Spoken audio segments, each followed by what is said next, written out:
Writer and director Carey McKenzie is joining me in studio to talk about her film that will be premiering at the Durban International Film Festival, Cold Harbour. Hello, good morning. Good morning. It's quite an early one today. Thanks for having me. No problem. So Cold Harbour is going to be premiering on Friday at the Durban International Film Festival. Is it Saturday. Friday? Saturday. Sorry, 19th. on Saturday at the Durban International Film Festival. Why don't you tell me about the storyline, because you actually wrote and directed the film. Sure. So how did this story come about? Cold Harbour is a noir thriller set in Cape Town, and it's about a township cop, Sizwe, played by Tony Goroge, and he investigates a triad murder, the murder of a Chinese man, and in doing so uncovers a police parliament smuggling syndicate. Wow. So it's about a cop who has to take on police corruption. Now, are you from Cape Town? I am, born and raised. Why did you choose to tell that story here in Cape Town?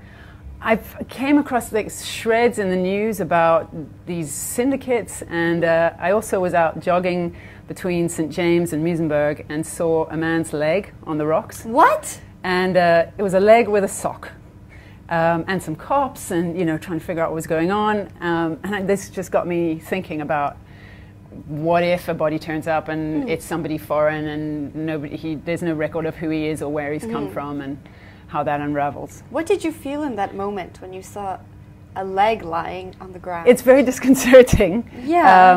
And it turned out actually to be something quite innocent. It was a fisherman who had been washed off the rocks at Huncliffe, and literally, come all the way across False Bay, and whose body had probably been dismembered by sharks. I mean, so it's kind of gnarly out there. But I think that's also been part of the inspiration for this film, that Cape Town is a really beautiful place, but also has this underlying current of something dangerous.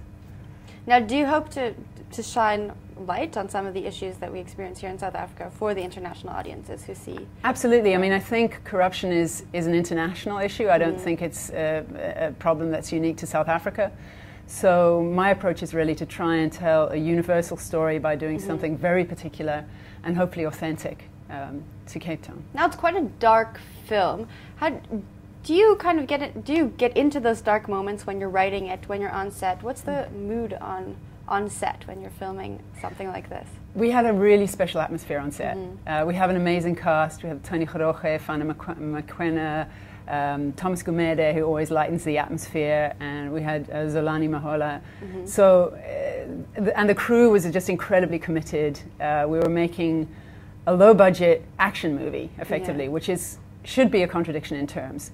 So it was kind of extraordinary that we got together a bunch of people who were ready to take it on and go, yes, we will do fights in 2 hours, and we will. Did they do their own stunts?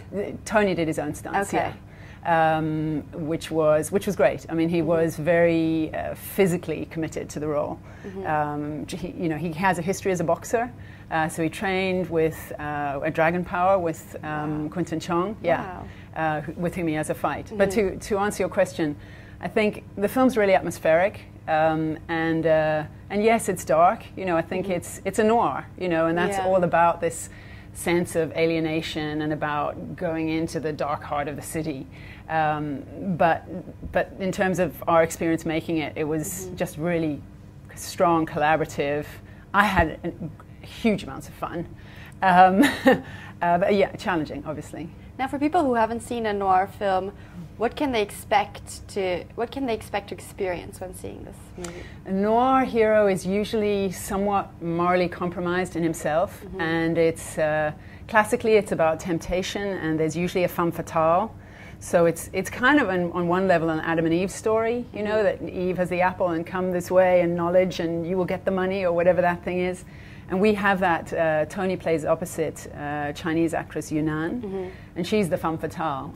But really, in our film, the antagonist is a South African gangster played by Fana Makwena. Now, there are a lot of great films coming out from South African directors, filmed here, written here, directed here. Do you think South African film is making a resurgence on the international stage? I think it's we're going through an evolution. If you think about, there were films made during apartheid time, some of them made underground, like Mapansula, which were extraordinary films, but there were just one or two, and slowly the numbers are growing. I think we certainly benefited from some state initiatives to support local production, which are wonderful. I mean, my personal hope is that the numbers grow and grow, so that it's not a case of South African films have to be any particular thing. Yeah. That actually there becomes such a variety that South African films can be heartwarming and, you know, nerve jangling and you know, stylish and funny, and you know, so that it's not just it's a South African movie. You can expect one thing. Yeah. All right. Well, very exciting. You are premiering at the Durban International Film Festival on Saturday. Are you nervous? Of course. Yeah.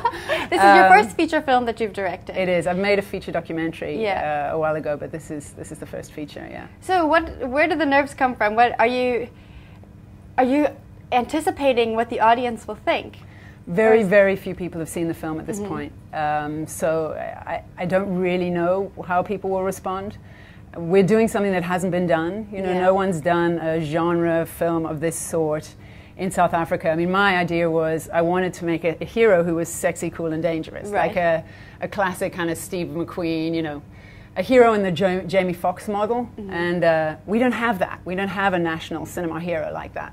When can the rest of South Africa see the film? The film is released nationally on Friday, July 25th, and it'll be in cinemas pretty much nationwide.